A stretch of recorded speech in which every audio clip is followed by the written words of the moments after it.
good And to I'm be so here. fortunate that I got to meet Dr. Ray Bisesi when he first moved here from Milwaukee in October. He's been a blessing to me and everybody that I come in contact with. Thank you, Deborah. It goes both ways, you know. Thanks, Ray. And I know there are no accidents, but I somewhat feel like Dr. Bisesi and I met through an accident, but I'm sure it's a God thing. Yeah. And so I met Dr. Bisesi in October, and he's here because of his natural path to health. And I'd like for you to talk about yourself, Dr. Ray.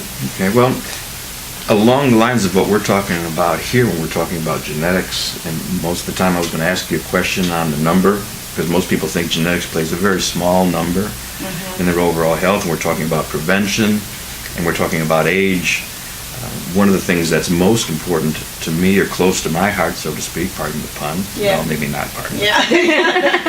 is the idea that we're seeing adult onset diseases like heart disease, even breast cancer, in not just college students like we spoke about earlier, or high school students, even now in preteens and things of that nature. I think somebody mentioned a 10-year-old having heart disease and things of that nature. So you're talking about prevention and getting a baseline.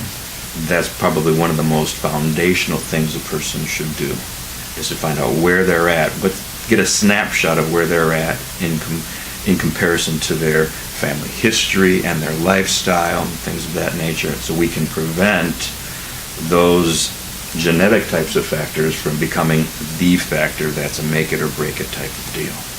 Well, you come from a fitness background, too, because your dad was My father was a bodybuilder, so like it or not, we had to go into the gym. We had a gym in the basement, and so I've been involved in that since I was about 14, and fortunately growing up in a multi-generational ethnic style family that we had, food and cooking was a big part of that. And then also at that time, that was the early 70s, that I was in high school, that was the time of the Rocky diet. Everybody was eating food, and they were eating it as cooked as little as possible, and everybody knows the scene of Rocky eating the raw eggs and things like that. Yeah.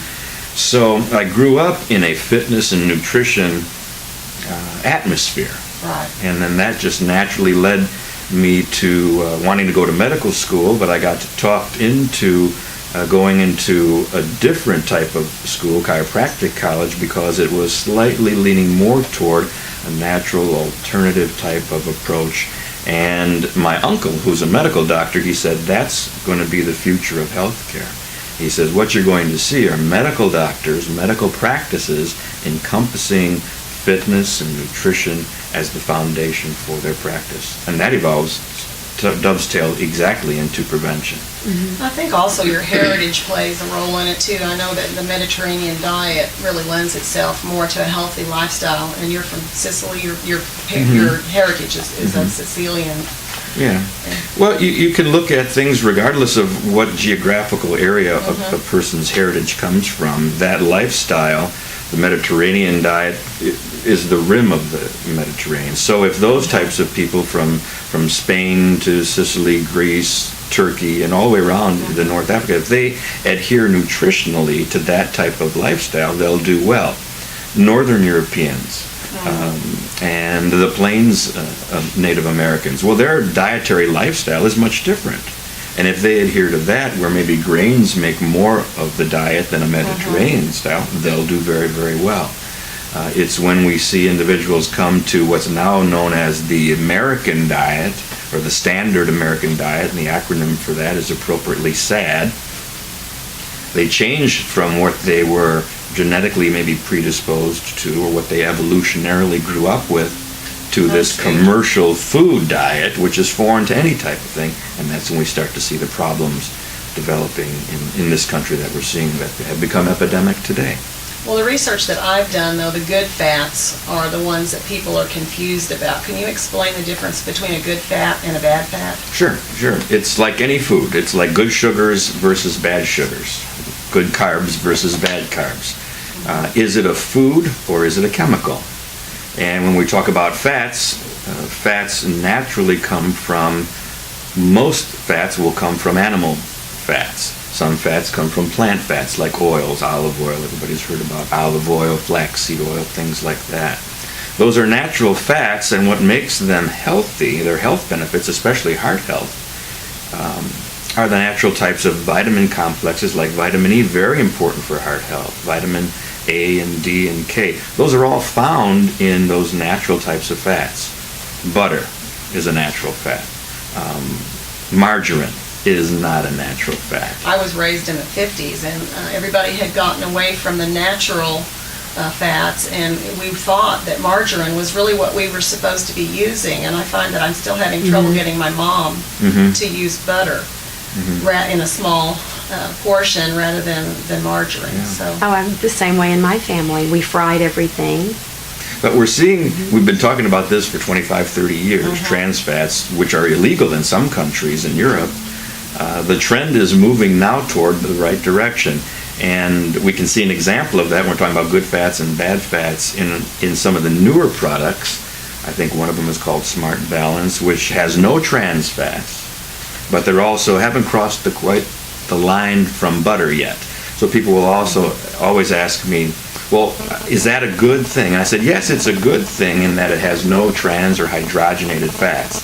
It's not as good as butter because it also doesn't have what butter has, which are the vitamins and the essential fatty acids that make butter a food. And so a lot of the products that are out nowadays that say low fat or low carb, what's your views on that? Well, those are mostly marketing types of tools to get the consumer to buy their product. I see. And one of the things that I always tell folks when I'm doing talks around the country is one of the red flags that you should look for is if it says it's, low fat diet, heart healthy, smart, this, that, or other thing. You have to look at the label on the back to find out if that's really true. Most of the time, that's just a marketing tool to get you to pick one product over another. So being a savvy consumer is really, really important. And it's easy to do. It's really easy to do. There's only a few handful ingredients that are dangerous and that need to be avoided. Most of the time when we talk about reading labels, people will say, I'm going to spend an hour in the grocery store now. I got to read the whole label. No, you actually only have to look for 4 magic words, so to speak, that'll tell you if this is a good product that'll lead you down the right path, or if this is a product that needs to go back on that shelf because it's going to lead you down the wrong path. We also know that exercise plays a big role in heart health and overall health. So what kind of exercise do you recommend, Dr. Bisesi? Well, coming from the old school, we've got 2 schools of thought nowadays, so to speak. The new school is what's been proposed, and everybody's heard about. You need just to exercise 3 times a week for 30 minutes at a time, and you'll be fine. Well, that obviously doesn't work because many people we have more and more people exercising and dieting today than ever before, and we're still some of the most unhealthiest individuals on the planet. The reason that doesn't work is because 30 minutes at a time doesn't really cross the threshold of burning fat. And the reason for that is the body and brain use sugars and fats for fuel. The body has the luxury of using both. The brain's very picky. It can only use good sugars. It primarily uses just good sugars for its fuel. So when you start being active, whether it's exercising or walking, whatever it may be, your body starts out with sugar. Sugar is the get going, the quick energy, the fast energy fuel. But if you exercise or are active for more than 30 minutes, the brain says, hey, wait a minute. We can't be spending all this sugar on the body. The body can use fat.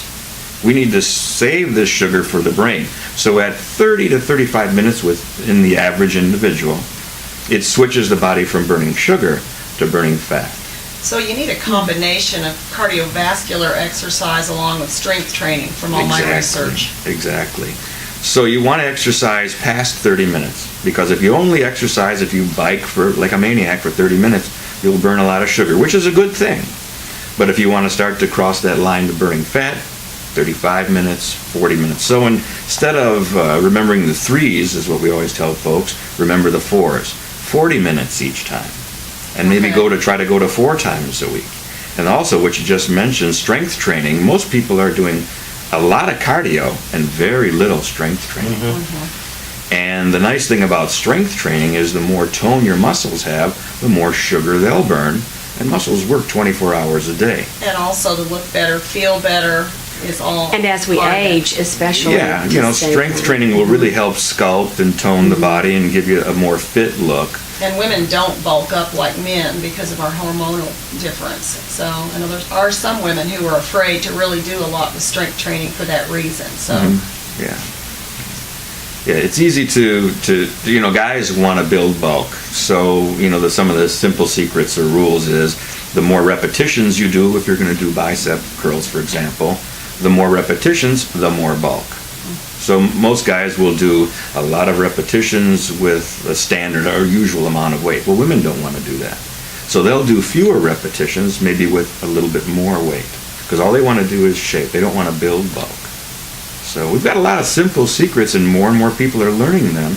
And we're going to start to turn this snowball that's going in the wrong direction with things that Don's doing in the Center for Prevention, what you're doing, we're going to turn that snowball going into the right direction. It may take a generation, because it took us several generations to get where we're at now, but we're going to do it. yeah, because you've said in the past that the old ways are now coming back around again. Oh, yeah. A lot of folks, they listen to the talks that myself and others that are the old schoolers give, and they think that this is all new information. And actually, a lot of the information that we talk about is not just decades old, but it could be generations old. And many of the ideas go back thousands of years to how people used to eat and how their activity levels were back in the day. So I see my